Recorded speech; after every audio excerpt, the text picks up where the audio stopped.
મહાયુદ્ધના પરિણામે સમગ્ર દેશમાં વર્તાઈ રહી છે કોમર્શિયલ ગેસ સિલિન્ડરની અછત અને કોમર્શિયલ ગેસ સિલિન્ડરની અછતના પરિણામે હોટેલ અને રેસ્ટોરન્ટના સંચાલકો મુશ્કેલીમાં મુકાયા છે। અમદાવાદના ઉજાલા સર્કલ પાસે આવેલી ઉજાલા રેસ્ટોરન્ટમાં કોમર્શિયલ ગેસની અછતને કારણે નાસ્તાનું કાઉન્ટર બંધ થયું। ચા બનાવવા માટે પણ વાપરવામાં આવે છે ઇન્ડક્શન। પહેલા આ રેસ્ટોરન્ટમાં જે ચાનું કાઉન્ટર 24 કલાક ચાલતું હતું તે માત્ર 8 થી 9 કલાક ચાલે છે। નાસ્તો બનાવવા માટે ગેસ વધુ વપરાતો હોવાથી નાસ્તાનું લાઈવ કાઉન્ટર બંધ કરવામાં આવ્યું। સંચાલકના મતે જે સ્ટાફ છે તેનો ખર્ચ કાઢવો પણ મુશ્કેલ છે। જો આ જ પરિસ્થિતિ રહી તો આગામી દિવસોમાં વધુ સંકટ ઊભો થઈ શકે છે। આ ટાઈપની સિચ્યુએશન આજ સુધી છેલ્લા 40 વર્ષમાં કોઈ દિવસ ફેસ નથી કરી।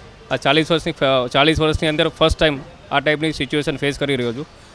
અત્યારે જે રોડ ઉપર જે અત્યારે વાહનોમાં જેવા કે ખટારા ટ્રકવાળા, સાધનો, રિક્ષાઓવાળા જે નાસ્તો પાણી કરવા અમારી હોટલ ઉપર આવતા હોય છે, ઇવન જમવા માટે પણ જે હોટલ ઉપર જે આવતા હોય છે એ બધાને અત્યારે ગેસની તંગીના હિસાબે અમે પણ અમારો સપ્લાય જેવું કે નાસ્તાનું કાઉન્ટર રેગ્યુલર અમે 17-18 કલાક ચલાવતા હોય છે। એ નાસ્તાના કાઉન્ટર અત્યારે એક ટાઈમ ચલાવવું પડે છે।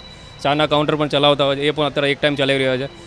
એ કમર્શિયલ ગેસની સપ્લાયના તંગીના હિસાબે અમે અત્યારે આ વસ્તુ કરવી પડે છે। ઇવન અમારી પાસે 27-28 માણસનો સ્ટાફ છે જે હવે એ લોકોને રોજગારી, એ લોકોને પગાર ડે ટુ ડે 2 દિવસ કદાચ હોટલ મારી બંધ રહેશે તો 2 દિવસનો પગાર, એ બધી વસ્તુ કવર કરવું।